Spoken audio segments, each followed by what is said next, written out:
दोस्तों, हर एक इच्छाधारी नागिन के पास उसकी नागमणि जरूर होती है। कहते हैं जब स्वाति नक्षत्र की पहली बारिश होती है तो उसकी पहली बूंद अगर कोबरा सांप के मुंह में चली जाए तो वो सांप अपने मुंह में नागमणि उत्पन्न करता है। जब एक सांप नागमणि पा लेता है तो उसमें कई सारी शक्तियां आ जाती हैं, जैसे कि नाग का मनुष्य रूप धारण करना, मनचाही जगह पर पलक झपकते ही पहुंच जाना, अपना आकार कितना भी बड़ा कर देना और कितना भी छोटा हो जाना, ये सभी शक्तियां उसके पास आ जाती हैं। दोस्तों, जो नागमणि होती है उसकी रोशनी बहुत ही ज्यादा तेज होती है और इसका प्रकाश कई किलोमीटर दूर से भी दिख सकता है। परंतु दोस्तों, एक इच्छाधारी नागिन अपनी नागमणि को हमेशा लोगों की नजरों से छुपा कर रखती है, लेकिन जब कोई उससे उसकी नागमणि को छीन लेता है तो नागिन का गुस्सा सातवें आसमान पर होता है। ऐसे में प्यारे दोस्तों, एक सच्ची घटना हम आज आपको बताने वाले हैं जो कि बिहार के दरभंगा के एक गांव में घटित हुई, जो कि जंगल के बिल्कुल करीब बसा हुआ है। इसी गांव में सुनील और महेश नाम के दो व्यक्ति रहते थे। दोनों के बीच काफ़ी अच्छी दोस्ती थी और दिन के समय दोनों ही बकरियों को चराने के लिए जंगल में जाया करते थे। उसी जंगल में एक इच्छाधारी नागिन अपने नाग के साथ रहती थी और अपनी नागमणि की रखवाली किया करती थी। एक बार महेश की एक बकरी घने जंगल में चली गई तो महेश ने सुनील से कहा कि तुम आज मेरी बाकी बकरियों को लेकर घर वापस चले जाओ और मैं अपनी इस बकरी को जंगल के अंदर से ढूंढ कर वापस आता हूँ, जो शायद जंगल में थोड़ा अंदर चली गई है।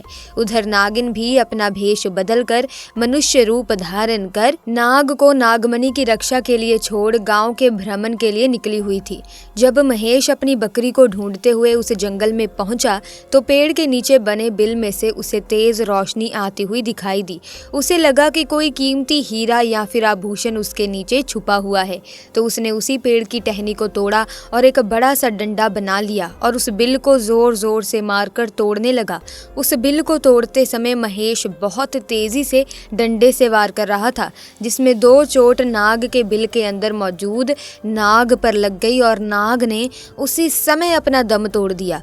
जब महेश ने मरे हुए नाग को देखा और उसके पास तेज चमकती हुई मणि को देखा तो वो समझ गया कि वो चमकती हुई चीज और कुछ नहीं बल्कि एक नागमणि है। उसने पहले नाग को डंडे से हिलाया और ये सुनिश्चित किया कि नाग मर गया है या फिर जिंदा है। फिर उसने जब इस बात को पक्का कर लिया कि नाग मर गया है तो उसने अपनी जेब से रुमाल निकालकर उसके अंदर उस नागमणि को रख लिया और भागता हुआ तेजी से घर को निकल गया और ये भी भूल गया कि वो जंगल में अपनी बकरी को ढूंढने आया था और वो बकरी अभी भी जंगल में ही रह गई है। इधर जब नागिन वापस अपने बिल की तरफ लौटी तो जैसे ही उसने नागमणि गायब पाई और अपने नाग को मरा हुआ देखा तो वो गुस्से से आग बबूला हो गई। उसने अपनी शक्ति से नाग की आंखों में ये देख लिया कि उसके नाग का कातिल कौन है। महेश ने अब एक बहुत बड़ी गलती कर दी थी। उसने नाग के मरे हुए शरीर को वहीं जंगल में ही छोड़ दिया था। अगर वो नाग के शरीर को उसी समय जला देता तो शायद नागिन को उसके बारे में कभी पता ही नहीं चलता। उधर महेश बहुत खुश था क्योंकि उसे दुनिया की सबसे शक्तिशाली चीज मिल चुकी थी, यानी नागमणि मिल चुकी थी। महेश जब घर पहुंचा तो सबसे पहले उसने नागमणि अपने हाथ में पकड़ी और इच्छा जाहिर की कि जंगल में जो बकरी खो गई है वो मुझे वापस मिल जाए। तो प्यारे दोस्तों, ऐसा हुआ कि अगले ही पल वो बकरी उसके घर के दरवाजे के बाहर खड़ी थी। ये चमत्कार देखकर महेश हैरान रह गया। महेश ये सब देखकर बहुत खुश हो गया। उसने नागमणि की सहायता से अपने घर को ही बदल दिया और अब गांव का सबसे अमीर इंसान बन चुका था, और वो भी केवल और केवल नागमणि की मदद से। अपने नाग की हत्या का बदला लेने के लिए नागिन आग बबूला हो गई, परंतु वो विवश थी क्योंकि महेश के पास नागमणि थी और वो तब तक महेश को नुकसान नहीं पहुंचा सकती जब तक उसके पास वो नागमणि मौजूद है। दोस्तों, कहते हैं कि इच्छाधारी नागिन बगैर नागमणि के कोई भी रूप धारण कर सकती है। अपनी शक्ति का फायदा उठाकर नागिन ने एक सुंदर कन्या का रूप धारण किया और महेश किसी काम से जब दूसरे गांव जा रहा था तो उसके बीच रास्ते में बैठ गई और रोने लगी। जब महेश ने देखा कि एक बहुत ही सुंदर स्त्री रो रही है तो वो तुरंत बैलगाड़ी से नीचे उतरा और उस कन्या से पूछने लगा कि आप क्यों रो रही हो। सुंदर सुंदर स्त्री के भेष में उतरी उस नागिन ने कहा कि मेरा नाम शिल्पा है और मैं अपने पति के साथ दूसरे गांव में रहती हूँ, परंतु कल वो एक कन्या के साथ शादी करके आ गया और मुझे मार मार कर घर से बाहर निकाल दिया। मैं बेसहारा हूँ, लाचार हूँ। महेश को उस स्त्री पर तरस आ गया और उसकी सुंदरता से महेश बहुत मोहित भी हुआ और उसे अपने घर ले आया। धीरे धीरे नागिन और महेश के बीच में दोस्ती शुरू हो गई और ये दोस्ती इतनी गहरी होती चली गई कि महेश को पता ही नहीं चला कि कब वो उस स्त्री के प्यार में फंस चुका था।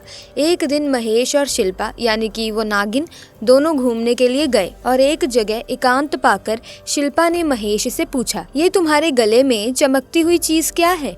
तो महेश ने बोला, अरे कुछ नहीं, एक साधारण सा आभूषण है, मुझे बहुत अच्छा लगता है इसीलिए मैंने इसे गले में पहन लिया। दोस्तों, ये वही आभूषण था जिसे आप और हम नागमणि के नाम से जानते हैं।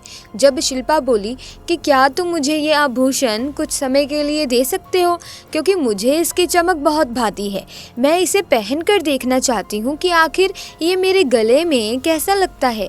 इस पर महेश चिल्लाते हुए बोला, नहीं, मैं तुम्हें ये नहीं दे सकता हूँ, इसके बदले तुम कुछ भी मांग लो, मैं तुम्हें दे दूंगा। इस पर शिल्पा एकदम से गुस्सा होकर बोली, महेश तुम तो कहते थे कि तुम मुझे बहुत प्यार करते हो, अपनी जान से भी ज्यादा प्यार करते हो, और मैंने बस तुम्हारे गले का ये छोटा सा आभूषण ही तो मांगा है। इस चीज के लिए तुम मुझे मना कर रहे हो और मुझ पर गुस्सा क्यों कर रहे हो?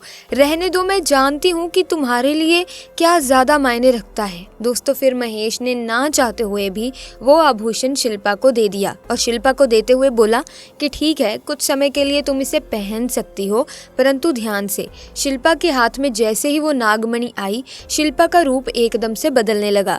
केवल एक पल में ही वो शिल्पा एक सुंदर कन्या से एक भयानक नागिन के रूप में परिवर्तित हो गई। उसका चेहरा बिल्कुल नाग सा हो गया और उसने कई बार महेश को डसा और डस डस कर उसे मार दिया। नागिन का इंतकाम पूरा हो चुका था, उसने अपने नाग का बदला ले लिया था।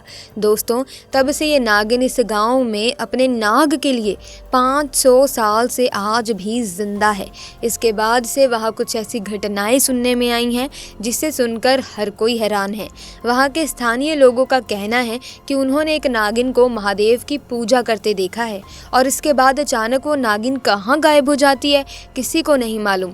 जब इस बारे में गांव के मंदिर के पुजारी जी से बात की गई तो मंदिर के पुजारी का कहना है कि अपने नाग की मौत के बाद से ही नागिन भयंकर रूप धारण करके अपने नाग को ढूंढ रही है और जिस तरह से पिछले 500 सालों से महादेव की पूजा करती थी, आज भी वही करती आ रही है। नागिन इस मंदिर में आती है और भगवान शिव से अपनी प्रार्थना कर बिना किसी को नुकसान पहुंचाए चली जाती है।